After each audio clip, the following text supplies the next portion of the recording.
Good evening, everyone. Welcome to the Flint Institute of Arts Museum and Art School. Welcome to your FIA. I'm Tracy Glab, Executive Director, and it's my pleasure to welcome you to the 17th Annual Community Gala and this evening's Artist Talk by Mario Moore, who will discuss the exhibition Revolutionary Times. Before I invite Mr. Moore to the stage, I would like to thank the lenders of artwork whose support enabled the FIA to put on this wonderful exhibition you're going to see tonight.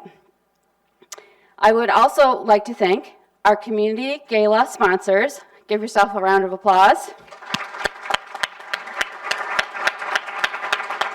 for their outstanding support. You're going to hear a little bit more about just how outstanding it is in a minute.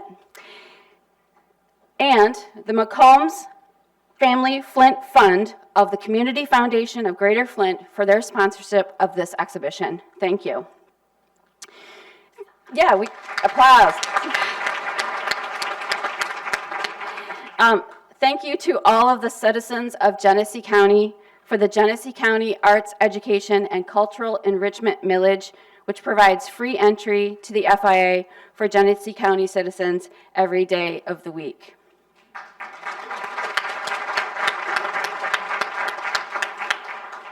Thank you also to Huntington Bank for sponsoring Huntington Free Saturdays, which allows free entry to everyone to the FIA on Saturdays. Thank you. And tomorrow, which is not a Saturday, but it's a Sunday, will also be free, thanks to Huntington. Mr. Moore will be here from 2 to 3 p.m. for a meet and greet. So if you don't get a chance to ask him your burning question tonight, feel free to come back tomorrow. It's casual, and it's always a lot of fun to meet him. But of course, introduce yourself to him tonight, too. He just might be a little busy. 400 people tonight. Thank you all. This is the first time we sold out, so it's pretty great. Yeah. And last but not least, I'd like to thank the Charles Stewart Mott Foundation for supporting the FIA.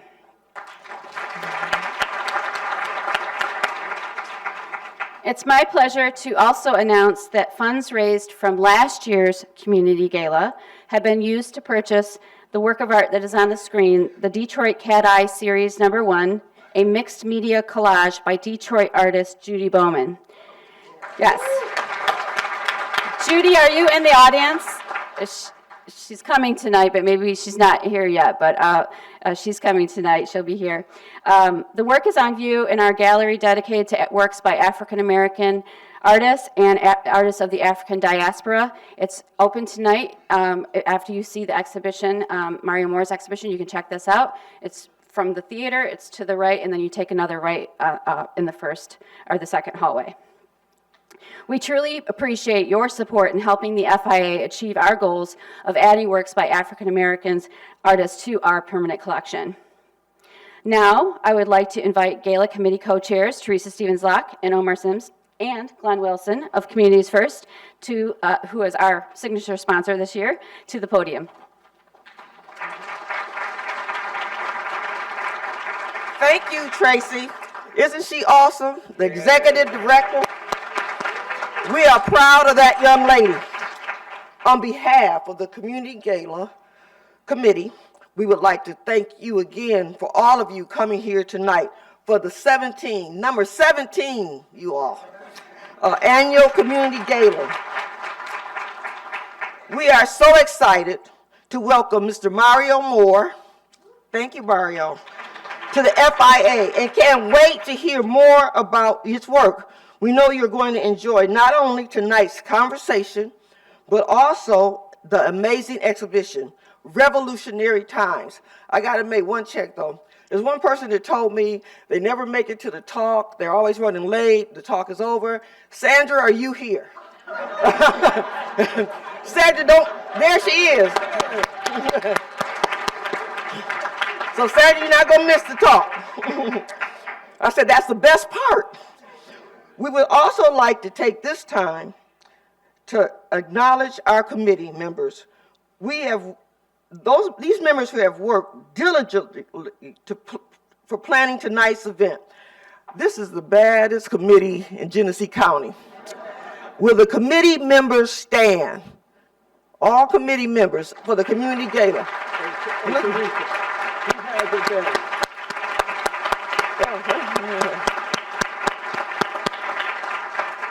You're going to hear more about what they've done, but I just like to thank the committee. I'll thank you over and over, but they are awesome. I'm going to bring my co-partner up here. Omar? We're gonna stay right here. Flynn, who has it better? Flint got it better. Wait, now, we're at a gala, 17th annual. We got Mario in the house. We got the LG in the house. Flynn, who has it better? Who? Why do we have it better? Because we have community sponsors who made it happen. Why do we have it better? Because we've raised over $68,000. $68,000. Why do we have it better? Because what? You're in the house. And also, why do we have it better? Because we got our partners, Community First, here. We want to say thank you, Community First, because you understand what the FIA is about, the community connection and partnership. So for that, Glenn, welcome and take it over. All right. That's right, Omar. I better make sure I stick to the script, because I don't want Marissa up here sandmanning me, you know. So I've learned my lesson with her. But thank you so much, everyone. Once again, I'm Glenn Wilson, President and CEO and co-founder of Communities First. Thank you so much for being here at this event once again. Thank you to FIA for allowing us to partner with you as we've been a part of the community gala, either on the committee or in some aspect over the last several years. I also like to, thank my wife, Essence, also a few of our board of directors that's here. So one of those is Sandra. She's actually on our board of directors. Yep, the one that's late. But she be on time for board meetings. I can tell you that. You know, and she's one of the treasurers. So I gotta always get money approved by her. So I gotta also be very nice. All at the same time. Yeah, no, I said me. I gotta be nice. No, you're fine. But like I say, Communities First, our mission is to build healthy, vibrant communities through economic development, affordable housing, and innovative solutions. It's all about community and by supporting programs such as this Community Gala, partnering with the FIA on our African American film series. We are also able to fulfill our mission and do the work while also supporting a pillar of the arts in our community. Our missions are intertwined, and it also shows the power of community connections, real authentic engagement. As FIA's new tagline states, arts brings us together, as has clearly been evidenced here today. Like Communities First, the FIA offers a wide range of programs and throughout the year to keep the community involved and engaged, from exhibitions to lectures, art demonstrations. They even offer free admissions for all Genesee County residents, thanks to our arts, education, and cultural enrichment millage. We are happy to continue our partnership with the FIA and being the presenting sponsor of this year's Community Gala. Thank you so much again, FIA, and thank you for everyone for attending this evening. Thank you, Glenn. Now, I forgot something. Now we can read, right? Gary Haran, what does it say? Read this for me. Can y'all see this? Okay, on three. On three. Art brings us together. Again. Art brings us together. Again. Art brings us together. Again. Art brings us together. Make sure you go by the bookstore and purchase this shirt and other items too at the end.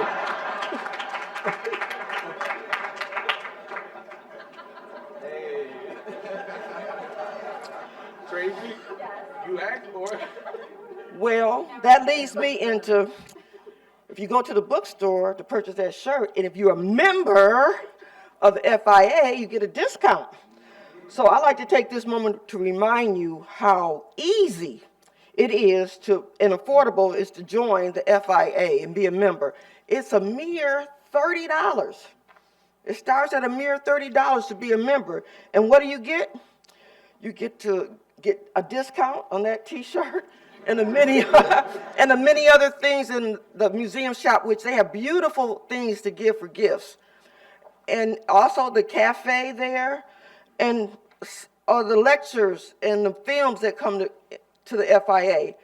So when you walk out, there's brochures all over. There should be some in the Isabel Hall and some on the counters. And if you don't see one, please ask some of the FIA staff. You'll know who they are, because it is very important that you become a member of the FIA. And thank you again for coming.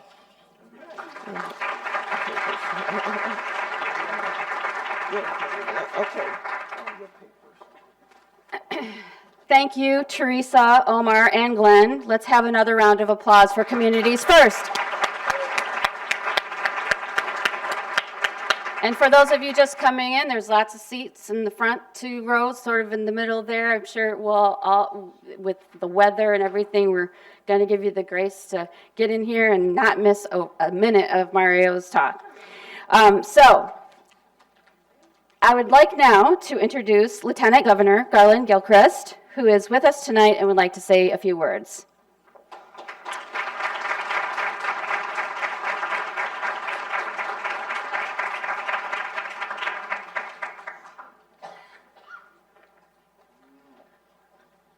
All right, good evening. How y'all doing?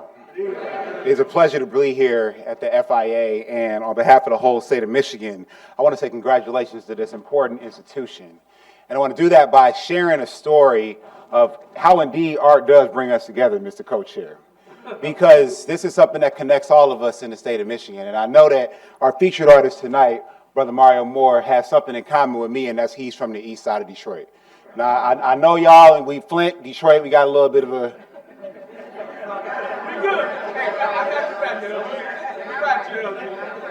Look, my basketball team was Detroit Jam City. We beat Flint affiliation a lot.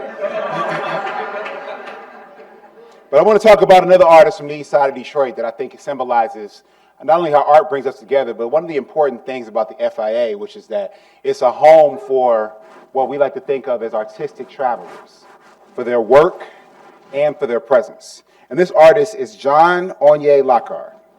Now, he was born on the east side of Detroit, and, he was really steeped and deep in the black arts movement of the 60s and 70s. This movement was really central to defining the identity for a generation of black Michiganders, black Americans, and members of the African diaspora all around the world. I have a feeling that when we hear about some of these revolutionary artists you're going to talk about, there'll be some themes that draw inspiration from the black arts movement.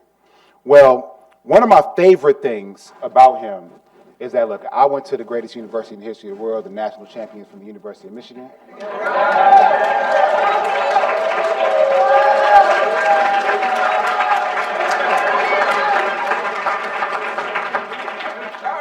And so there was something called the Black Action Movement on campus at the University of Michigan. And one of the results of that student activism was the creation of a Department of Afro-American Studies. And one of the founding faculty members of the Center for African-American Studies was John Onye Lockhart. Now, he adopted the name Onye from the Nigerian Igbo language, which means artistic traveler. Basically, what he understood is that his art could not only take him to places, but it could take our minds to places that it needed to go and needed to be. And all travelers need to have a destination in order to be successful. One of his most important works was a painting called Continuum, an incredible exploration of black history. And it was at Wayne State University. And he said that in order for this to be possible, for that art to emanate from him, you had to not only love the things you paint, but love the people you paint as well. And I think, again, when we think about the art that informs, that challenges, and that inspires us, like that has to be true of both the art and the artist, right? And so as we draw inspiration, as we draw challenge, as we draw opportunity, frankly, from what we see and experience in institutions like FIA, that is why it's so important to be able to come to, participate in, and support the community gala like this, and support this amazing institution. Governor Gretchen Whitmer, my partner in public service, we are very proud that institutions like these anchor our communities in the state of Michigan, and we are so thankful for those who step up to support them, because we recognize that really art is the most true language of truth. It is often how truth is articulated and expressed in its purest form. And if we are creating the conditions for art to thrive, for artists to thrive and be successful in the state of Michigan, that is the way that we know the state of Michigan is going in the right direction. And in order for that to be possible, we need to not only have supporters like you, sponsors like those who are part of this gala, but people who are willing to choose truth in every opportunity in their everyday lives. And I just thank you so much for being willing to be part of this entire coalition that comes together for the success, health, and wealth of this community and all the cluster communities we have here in the state of Michigan. So thank you for inviting me to share a few words. Thank you for your presence and participation this evening. God bless you, God bless Flint, and God bless the great state of Michigan. Thank you.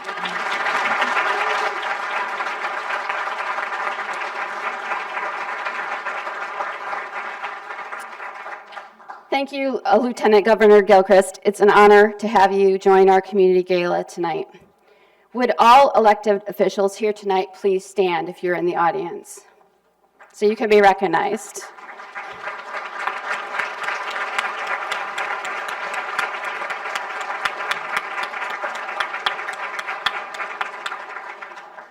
Phew. Okay, now the moment we have been waiting for. I grew up in Southwest Detroit, and my first, when you ask somebody where they're from Detroit, they always say where in Detroit they grew up. But my first museum job was the Detroit Institute of Arts. So it's really with great pride and joy that I welcome to Flint a Detroit native, Mario Moore.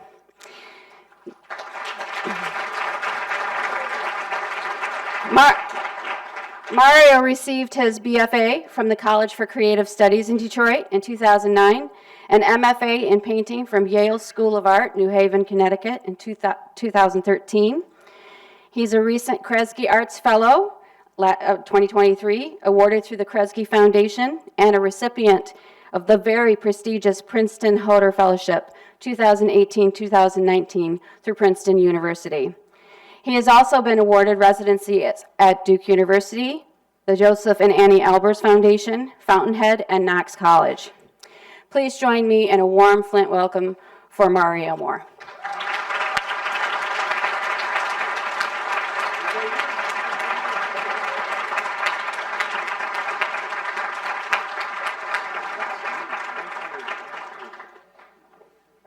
So, all right, this is my clicker here.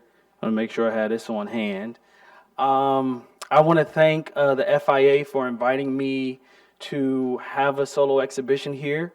I really appreciate it. I already know from the people that's been speaking, the spirit in the room, that I'm going to be having a good time. So, so I want to thank you. Let me adjust this a little bit. And I think for me, as I talk about my work, right, we have what's going to be presented in the show, and I want to give you more context. So I'm going to talk a little deeper as far as my artistic journey. I'm going to take you with me as we go through the works, and I think it's always best to start from the beginning. When I think about growing up in Detroit, I think about like the very, very beginning, which for me was Malcolm X Academy. That was a school I went to, Afrocentric school at the time in the 90s. There were more than 6 Afrocentric schools in Detroit. How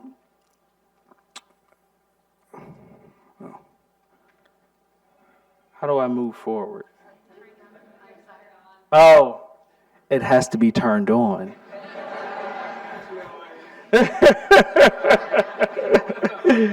All right. So I do a lot of research for my work. And sometimes I don't even know how I come upon the research, but it happens. So as I was doing one of my research dives, I found this article in the New York Times about the school that I went to. And I think this is really important because for me, it gives you a little understanding about my work before you see the work. It also gives you an understanding of where I'm coming from. So to read this story, going to Malcolm X, actually the year before I got there, this is what was happening. And I believe this was in 92. And it was almost like the Freedom Ride. It was almost like the 60s. So my understanding was that these students and the community that the school was based in, the white community in Detroit, was protesting the placement of Malcolm X Academy. And there were threats. There were bomb threats. There were people who were upset that these young black kids would be learning about their excellence. So I want to read to you some of portions of the article. Educators say the curriculum raises the self-esteem of black children, and that in the long run will help keep those children interested in school. But school officials also contend that all children can benefit from such a curriculum. So far, however, only one of Malcolm X Academy's 470 students is white. I don't think it is any place for a white kid to go to school, said Wayne Earhart, 29, a letter to the opposition of Malcolm X Academy. They teach the kids that blackness is the center of the universe. Here's another. Many Warrendale residents opposed the move.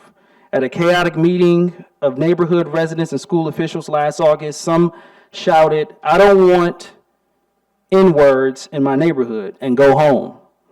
Some residents complained at the meeting that black children views to the academy would make their neighborhood unsafe, diminish property values, and scare away whites. They demanded that children coming to class be frisked. So I had to ask my dad, because I don't really remember this. You know, this would be my first grade, right before first grade. And my dad told me that he gathered with the other parents, and they would have to ride around the school as a kind of security. And we're talking about 1992, so you have police escorting kids into school so that they can learn, right? And I think something similar to this is what's happening right now when it comes to us considering the depth of American history and talking about something beyond the surface of what's taught in schools, right? What's happening in Florida and Texas, and this is a very similar kind of place. But for me, going to Malcolm X Academy was incredible. I learned so much. And then when I got into high school, and I was like, wait, the presidents are who? I was learning the depths of African history and black history, and that put my context in understanding that I am also important.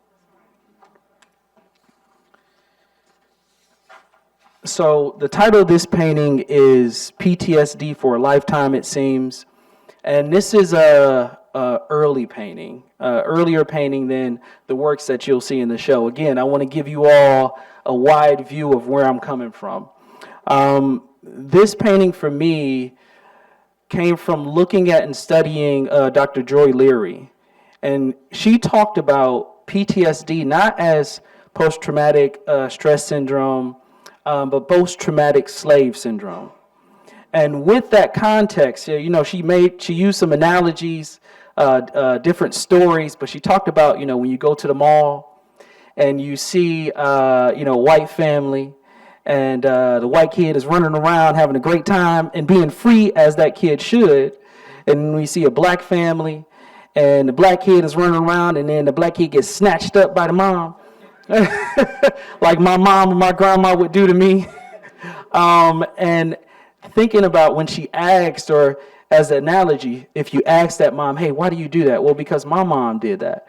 And then you go up the generation, well, why did you do that? Because my mom did that. And you keep going, you'll get back to slavery where families were being torn apart. So there's a safety thing that I believe is still embedded in our DNA when we think about the kind of trauma that we've been through.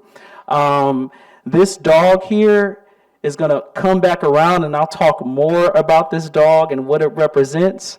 But for me, this painting really kind of highlights young black boys, and it also thinks about Detroit and the neighborhoods in inner cities where you have the church and the liquor store. And also, just as a artistic point of reference, a lot of times as I work, I come up with my ideas first, and I do a little sketch, and then I figure out how to find the photos or take images.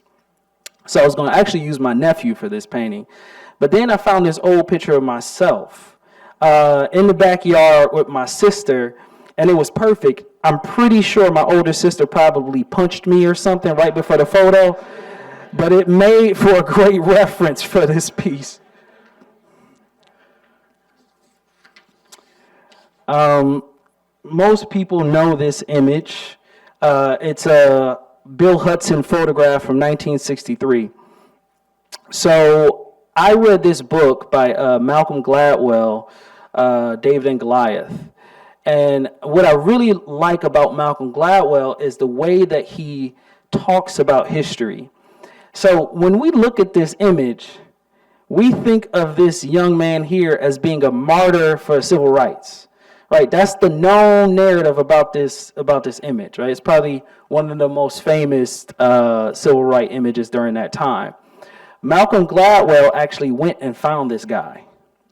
And he talked to him, and he was like, what was going on for you? And he was like, well, for me, I was going to school, and there were some protests happening, and I was just trying to make my way to school.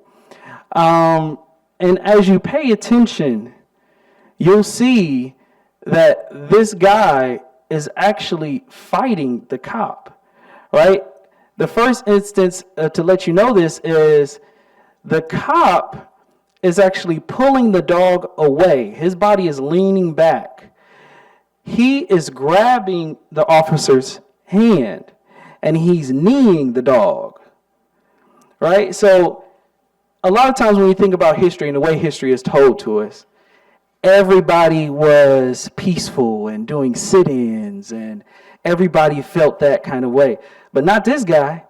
He was trying to jack the dog up. He just was on his way to class, and he got into the mix.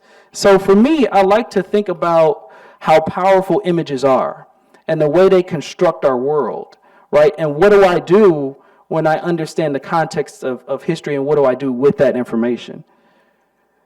So this is the piece that I made, and thinking about that painting. The title of the piece is Black and Blue. And for me, it's many different ways of thinking about the civil rights movement. A lot of times, the main people that never get recognized or don't get recognized are black women.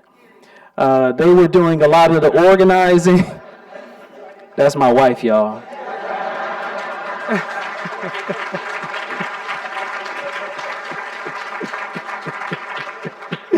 They were doing a lot of the organizing, a lot of the structuring, but they weren't highlighted as behind the podium. So for me, for this painting, I wanted to represent the black woman's strength and show that and to embody the kind of space. It's also, if you look at the bat says hot sauce, and that's a reference to Beyonce. And also, for me, I didn't want to paint the cop and the dog in black and white. I feel like it would have been too much for me, a 1-to-1 ratio. So I painted them all blue to embody that concept of Blue Lives Matter in contrast with Black Lives Matter during that time period.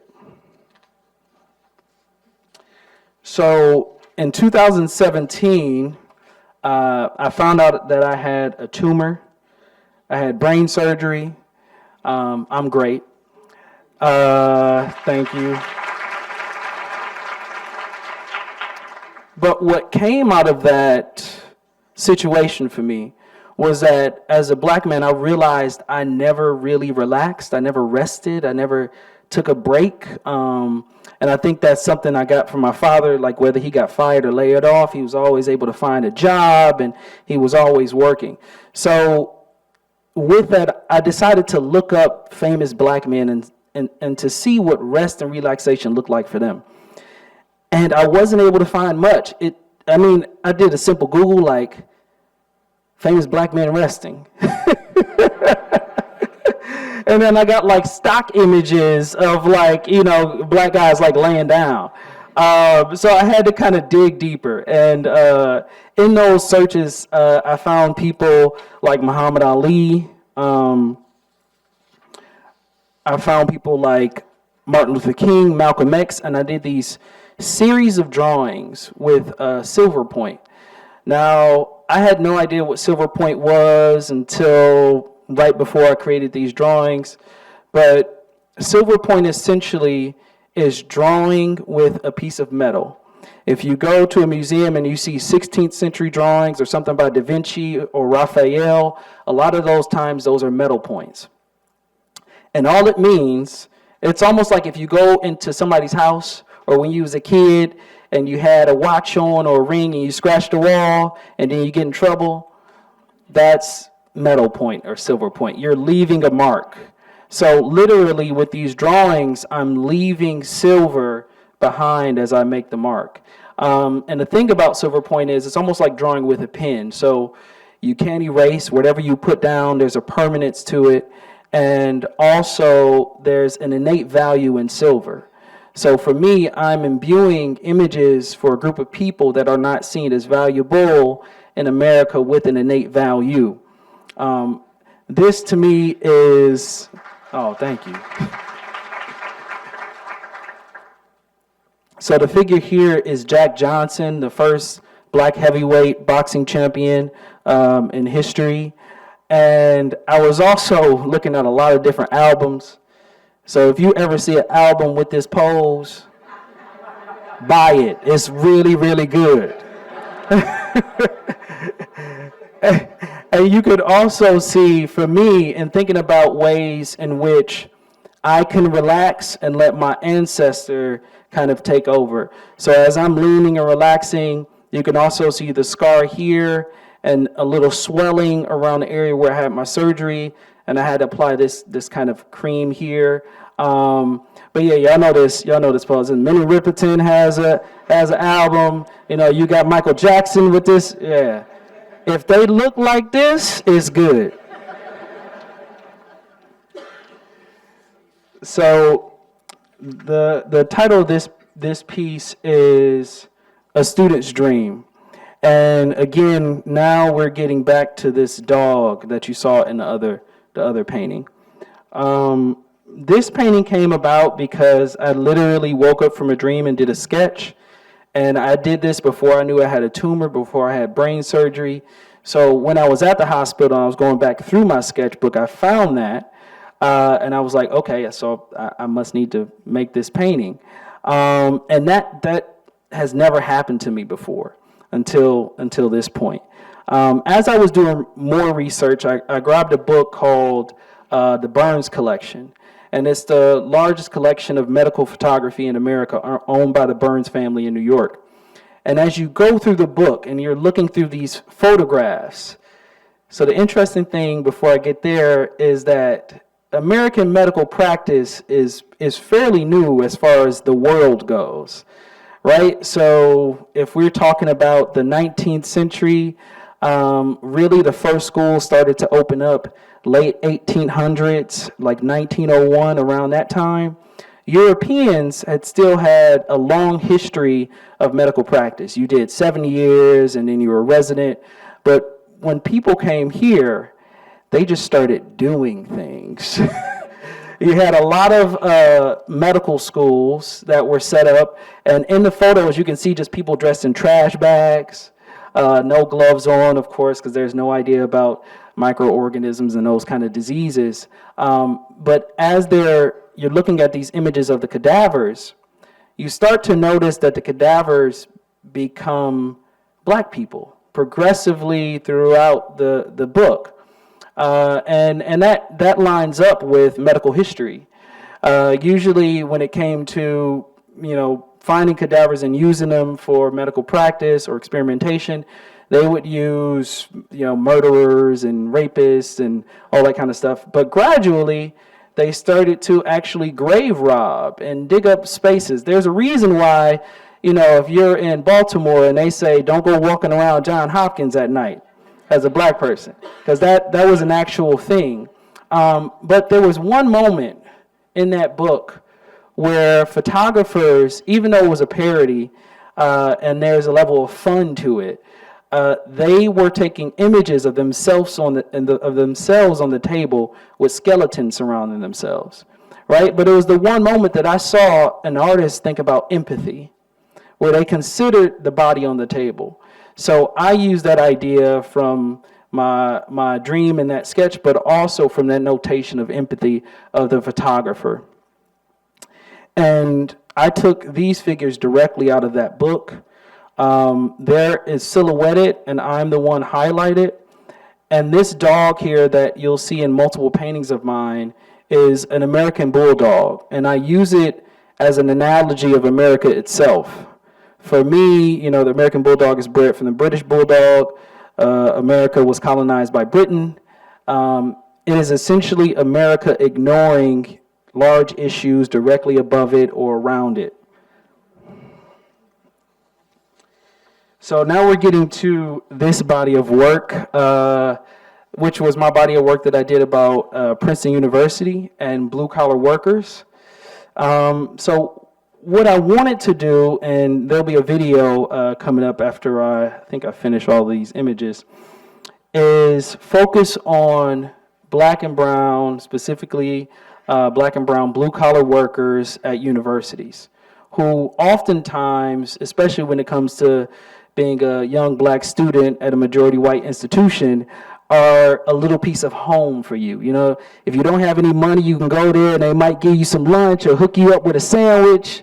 You know, they'll ask you, make sure you're doing your homework. You know, it's like that kind of space. And also, they keep the university running.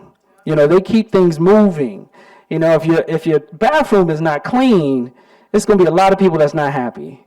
You know, they peel the snow, they take care of the bushes, they do all of the work to make sure things go smoothly. So what I wanted to do was focus on those workers and specifically focus on them, not include students in the painting. It was all about them and how they felt and wanting to represent themselves in their positions. So here we have Valeria, Kanisha, and Howard, all amazing people.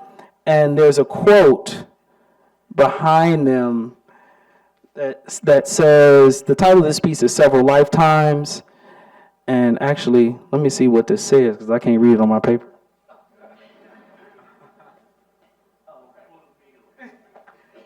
Got it. Okay, so it said the full meal is the work of several lifetimes. So Toni Morrison, who taught at Princeton for a very long time, before Toni Morrison passed away, she was invited to Princeton Slavery Conference, and she was asked to basically explain slavery. And, and she was like, I don't know how much time y'all got.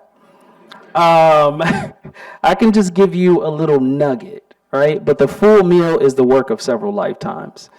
And I thought that was so important because for a lot of black blue-collar workers, they are kind of continuing that hard-working legacy of their ancestors, right? That it is several lifetimes of that kind of work. And it's also upon us to honor them as they do the hard work. This is another piece from that series. The title of it is The Center of Creation. This is Michael. So what I did with this painting was essentially take the Princeton University European galleries. So that's actually what the museum looks like in those galleries. And I wanted Michael to feel like he was inviting you into the space. And if you come through this elevator, this entrance, you're either a student or an invited guest. And you go through the back entrance, they have you come up, and then that's the exit that you come out of. But instead of having the work that was there, I wanted to include work that I'm interested in and that also influences me. So what you'll see is, this is a painting by Henry Ossawa Tanner, one of my favorite painters, a black painter from the 19th century. This is a section of a painting by Barclay Hendricks. This is a piece by Charles White of Frederick Douglass. And then this is a painting, my old painting. Because if I'm going to talk about the greats, I'm going to put myself in there too. So I'm back there. And then the most important piece within this painting is actually this piece. And it's one of those things where, as an artist, you can hide things in paintings. It's one of those if you know moments, right? Because a lot of times things aren't for everybody. You want to have a hidden message for people that know the knowledge or understand. Essentially, what this is a Yoruba mask from the Nigeria area. And it's the mask that has the lines going down the face. The interesting thing about the history of these sculptures that are the Ife sculptures that are incredibly beautiful is that they were discovered, again in parentheses, by a German, I believe in the 19th century. And when he found the sculptures, he said these were so beautiful that the only way this could have happened is that a Greek civilization came to this area of Africa, made these sculptures, and then buried them and left. Right? It's crazy. It's crazy. So for me, it's about this idea of having the language and knowledge to work representationally, something that Africa has been doing for a very, very long time, but does not get acknowledged as being the source of that information and those ideas. So in Yoruba and Ife tradition, Nigeria, that area is the center of creation, and that's where the title comes from. This is a detail, and I think that's also another important thing. And as you all see the work, you'll see that as a painter, I'm not interested in trying to re-represent a photograph. I'm interested in making a painting. I'm interested in the materiality of the thing. How does it all come together? How does it all fall apart?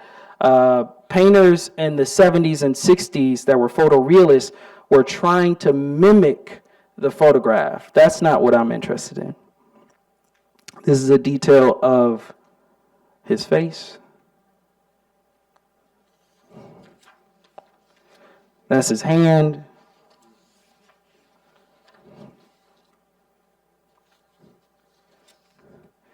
And this is another painting titled Picturing Protest. Guy was really cool. He was he was rough around the edges. He was perfect for this painting. So this was actually an exhibition that was up when I got to Princeton University called Picturing Protests, a photograph exhibition of protests that were occurring during the 70s. So I wanted it to feel like Guy is prohibiting you from seeing the protest exhibition. In the other way that Michael is inviting you into a space that exists with artwork that's actually not there. All right, we're going to switch over and I'm going to play this short video for you all.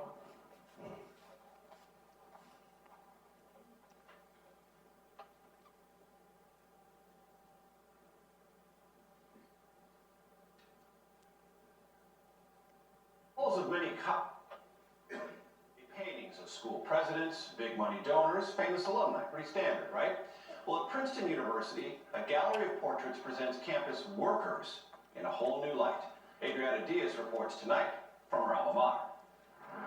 Okay, the first two orders are up. At Princeton University, the most popular man on campus Here you go, sir. may be Howard Sutton, who's worked in dining 22 years. Everybody knows how. It's true. He's awesome. That's because he's a staple at Princeton games. Yeah, every game or every sport I go to, it's like bumblebees. They come right to me. And I love it. I love it. How many times have you come here to look at this? I don't want to say. But now he's off the sidelines and center stage in portraits of campus workers And I believe they should be seen in this way. by visiting art fellow Mario Moore. These people are some of the most important people on campuses that deserve to be seen and seen on the walls in the same way as these figures historically have been seen at institutions. So now graduate James Madison and Princeton presidents are joined by Guy Packwood, a Princeton security guard, Garfield Brown, a groundskeeper, and Sutphin, Kenesha Long, and Valeria Sykes from dining. The majority of the people that you see in dining and facilities are African Americans. For me as a student, these are the people that I connected with. When they need some advice or motherly figure, a nice hug, and they'll come and look for either me or Howard to talk them to that. I'm thinking, we come home and they need love. Hey, how you doing? And I tell them, when you're in the dining area, just relax, eat your food. Assume the minute you leave here, jump back into that book. You're creating a legacy for people who are so often in the background. For sure, and I think it was really important for it to be at Princeton because of the history of Princeton. That history includes slaves who worked at the president's house for decades, and Woodrow Wilson, who blocked black student enrollment as Princeton's president and oversaw segregationist policies as U.S. president. These portraits are working to create a new legacy. And I was wondering how I could be here after I retire, but that's going to be here after I retire at the school as Princeton. For all the years I gave love, I got it back in that. Love that will now live on. Adriana Diaz, CBS News, Princeton, New Jersey. Thank you.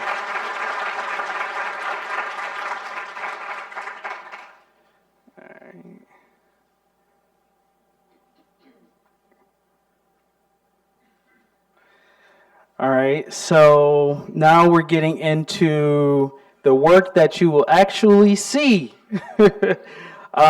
This is a little bit of history for you. So the Senate had adjourned on May 22nd, 1856, when Representative Preston Brooks entered his chamber carrying a cane. The pro-slavery Southerner walked over to Senator Charles Sumner, whacked him in the head with the cane, and then proceeded to beat the anti-slavery Northerner unconscious. Afterward, Brooks walked out of the chamber without anyone stopping him. And that was on the Senate floor, right? And that is 1856, before the Civil War. And then we have this. January 6th at the Capitol building. For me, as I think about my recent series and I think about the work that I make, I'm always thinking about the past, the present, and the future, right? I feel like we are living in the past. We are walking into the future. All of that is a part of our world right now. Then we had this, which was at Lansing before January 6th. And a lot of the same people that structured the Lansing one are the same people that structured the January 6th one. So I created this piece titled American Windows. And essentially I'm thinking about the past, the present, and the potential future.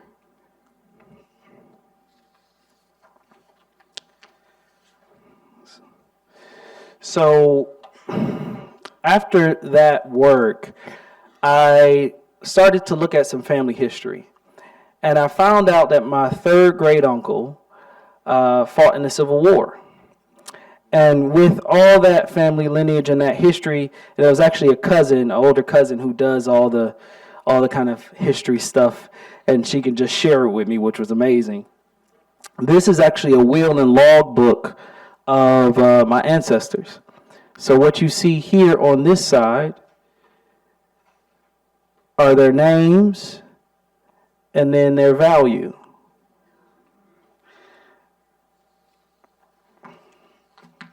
And these are Moors. This is where I get my name. So this, I've never seen a will like this before.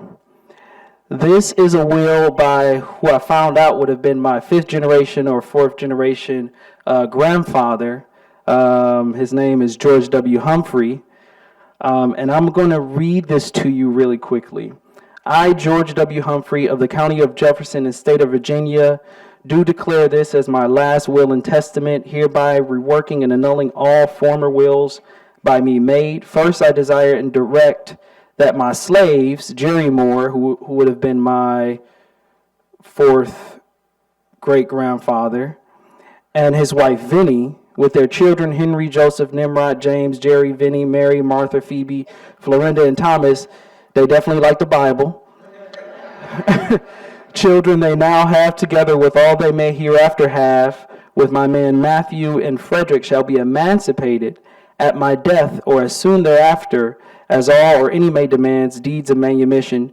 Jerry Moore to make the demand for his wife and children under 21 years of age, as well as for himself, on the day that Jerry may fix on to accept of his freedom, and that of his wife and children under age. I direct he shall be paid out of my estate $600 in cash, and be furnished with a good wagon and 4 horses, his choice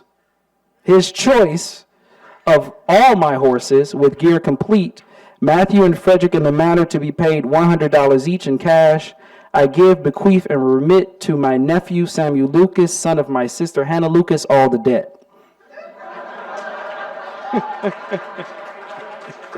I've never seen anything like that before. And you know, I had to wonder, like, what was going on here, and it occurred to me, and this is actually George W. Humphreys here, a painting of him. It occurred to me that his daughter was Vinnie Moore, and she was enslaved, right? He raped somebody and had Vinnie, but he decided in that will to give those possessions, that money. This is an image of my third great grandfather, Thomas Moore. And this is the image that the family knew about that was in the Pittsburgh Courier upon his death. Now, you know, you talk to your elders and older generation, and I was like, somebody has to have the original picture. Who has it? So as I'm talking to my family members, and especially my older cousin, I'm like, can you figure out who has the actual image? And she's like, oh yeah, we're gonna try to figure it out.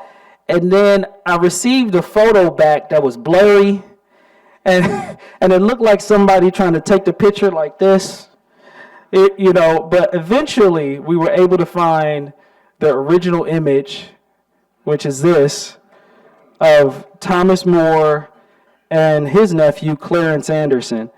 And this is a rare photo, I believe it is, because you have a Civil War vet standing next to a World War I vet. So the photo had to be taken in 1918 because Thomas Moore died in 1919. So I created this painting, and thinking about all of that history. And this body of work that you'll see when you go into the exhibition, the first series, is all about the impact that Black and Negro soldiers had on the Civil War, and had in actually winning the war for the Union side. And the title of this piece is Vanitas the Fight.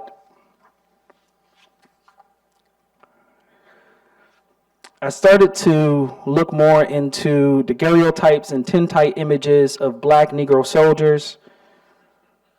And what I wanted to do was create contemporary paintings using that source of imagery to consider today. And all of the titles actually start with honor Enoch Long, which was the name of this man here, and then in parentheses is the name of the person in an actual painting, Demond. So honor Enoch Long, Demond. This is actually from a really famous photograph that was recently found of a young Harriet Tubman. This is my wife, Danielle. So honor Harriet Tubman, in parentheses, Danielle. The title of this piece is During and After the Battle. This is a painting of my really good friend, Mark Gibson. And as an artist, you're often in your own little box, spending your own time doing your own thing. So I went to talk to Mark because I had this idea of a collaboration. And there's a lot of egos in the art world, so I wasn't sure he was going to be excited about it as I was. But I asked him if he would be willing to do a drawing of the Battle of Antietam.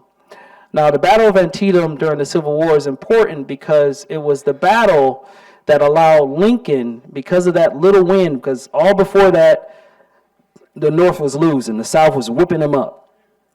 So this battle was the slight win that allowed the Europeans to back down from deciding to join the South. And it also allowed Lincoln to announce the Emancipation Proclamation to bring in Negro soldiers and Negro regiments. So he created a drawing of this battle, and our styles are very different. He's more like into comics, and he has a very stark outline, so very illustrative. And when he designed the drawing, he had all this smoke around it, but the smoke was opaque. You couldn't see what was happening underneath the smoke. And Mark likes to challenge me, so he was like, here you go, what you gonna do with that?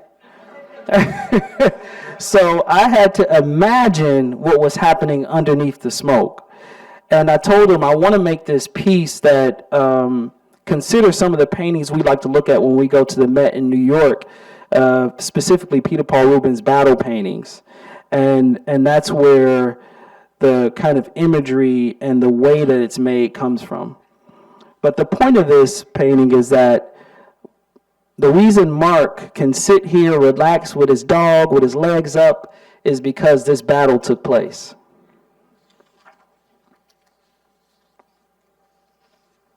The title of this piece is called The Council, which I actually made during COVID. For me, that was at the beginning of COVID. That was a time where everybody was isolated. So I wanted to imagine, the space where I'm talking to artist friends of mine that I bounce ideas off of, and we're all sitting at the table. So the whole scene actually never happened in real life.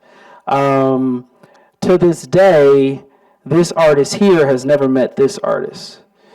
But recently, this artist met that artist, and then Jamia met Titus. But for me, it was looking at these European Dutch paintings of these governors. And I like to think about artists as the imaginers and the creators of how we want to live. So we're discussing ideas on how to get through the next stage, how to move through the world, and what we can do during this time of turmoil.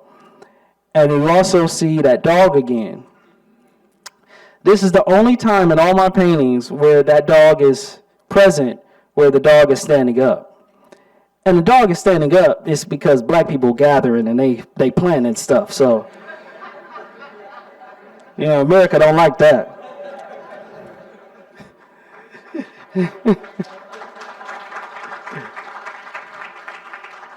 So this is an installation of the exhibition that took place in New Orleans at Arthur Roger Gallery, to give you an idea of scale. And this piece, titled The Great Reckoning, is the largest oil painting I've ever made. It is 19 feet by almost 9 feet. And this is imagining of my third great uncle, Thomas More. And as I planned this painting, I wanted to think about what was happening during the election of 2020. It very much felt like the exact same thing that happened before the Abraham Lincoln election that led to the Civil War. A lot of the same kind of oppositions. Now we're seeing it again, right? Elections coming up. Same kind of language that led to that separation of a nation. I wanted to focus on that. This is a detail of the middle of the painting. So right there is the American flag.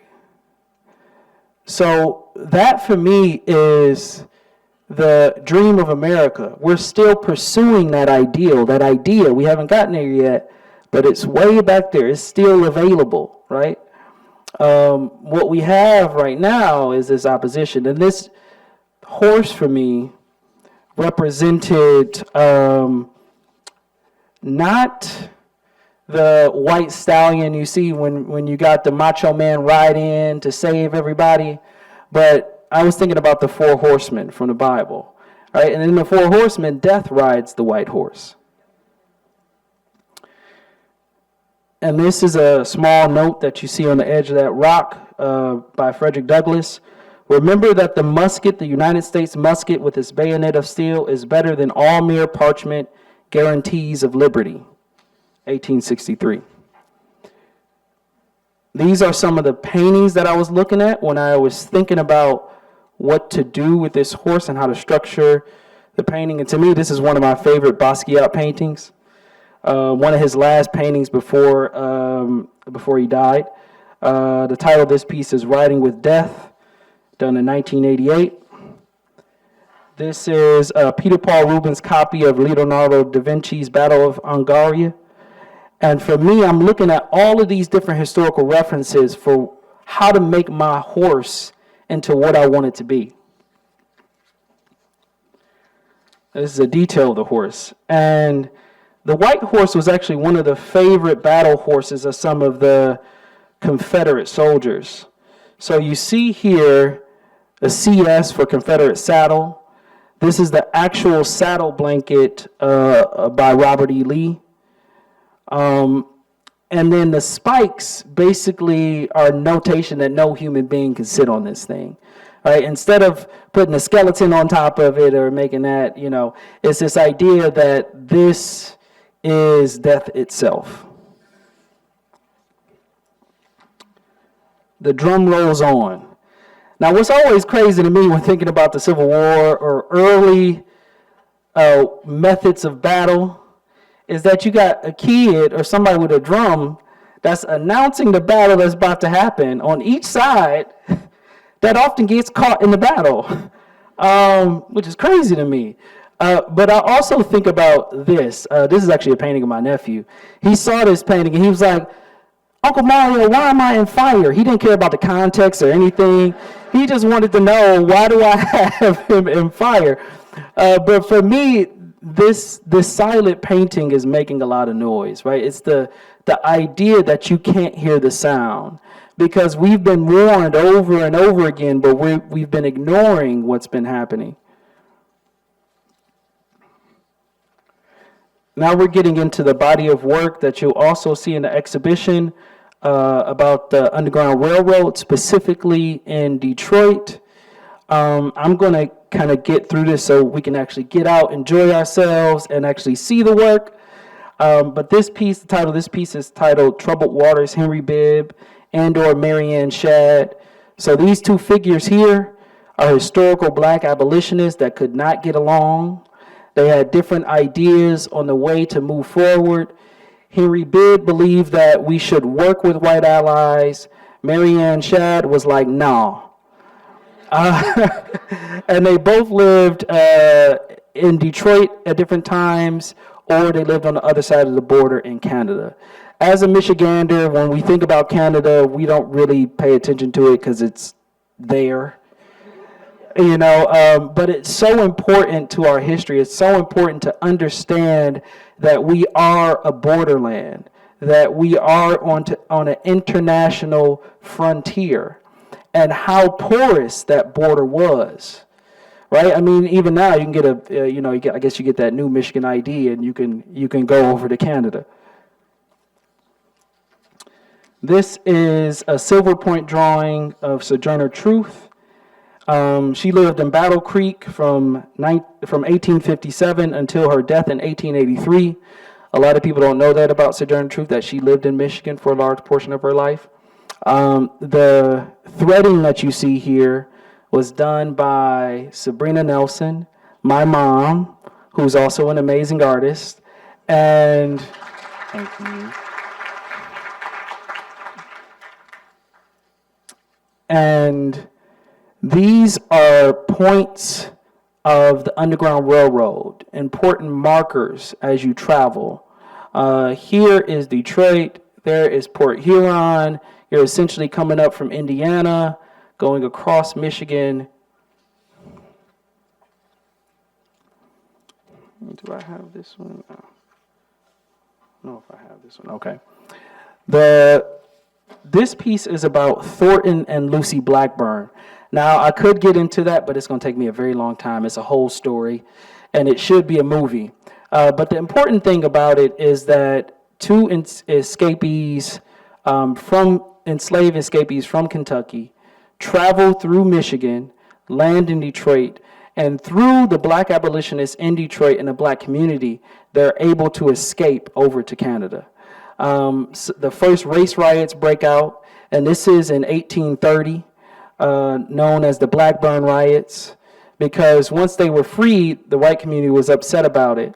And what ends up happening after this period is that the majority of the black residents move over to Canada, because they imbue a new law saying if you are black and free in Detroit, you have to show your freedom papers and pay a $500 fee. We're talking about $500 in 1830, right? That's I don't even know how much that is. It's a lot of money. So this is one of those paintings where I'm using contemporary people that I know, and I'm positioning them in this historic place, this historic border. The title of this piece is Detroit Player, Sheafy. Now, this was the transition piece for me, going from the Underground Railroad to basically going further back in time to the Michigan and Detroit frontier. And the frontier, as a lot of us might know, was a fur trade frontier, right? People were coming here in this space. And when we think about Michigan, we think about the Midwest, but during the beginning of this area in the 1700s, 1800s, we were West.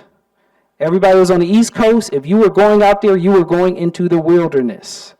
And what people don't know is that black enslaved were used to transport those furs. We know that Native Americans did the hunting, and Native women did the trimming and the cutting, and they traded with French, Dutch, and English for weapons, all kind of different things. And there's a saying that I think is hilarious. King Louis founded Detroit so he can wear a beaver hat. So that's King Louis XIV, who was known as the Fashion King. Basically, he was like Kanye West. Whatever he wore, everybody else wanted to wear during that time period. So what ended up happening in Europe is that they killed all their beavers, and they didn't have a lot left as far as furs. So when Antoine de la Mothe Cadillac founded Detroit, it became important to hunt and get those furs back over to Europe. This is a painting of my granddad. For me, with the title of this piece is Birth of the Cool, I wanted it to feel like I was traveling back in time to paint my grandfather from life. So I'm in the mirror here painting him, and you see his reflection behind. The title of this piece is called My Body, and the title of this piece is called My Labor. Because another point of an artist is to imagine, right? I'm often thinking about, why do Detroit people wear furs so much? And I know y'all saw me come in with a fur, but I really bought that for research purposes.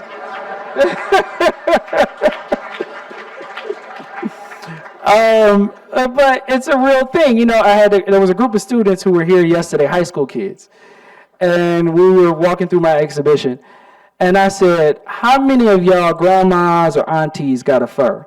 And like 7 hands went up. I was like, do you understand how rare that is, right? And we talk about New York, people with furs are rappers and movie stars, but for some reason here, it's like you wear a fur to go to the grocery store. So for me, I like to imagine why that is. Of course it's cold, so yes, that's a part of it. But also, you know, we understand that the majority of the black people that came up to Michigan came during the Great Migration. But there were black people that existed before that time period that were enslaved in Michigan, and they had to transport those furs that they could never wear. So maybe they had a descendant that saw their parent transporting those furs that they could never wear, and they were like, well, when I get older, I'm going to be able to wear them furs. And that goes down the road, and not everybody's wearing furs. Thank you.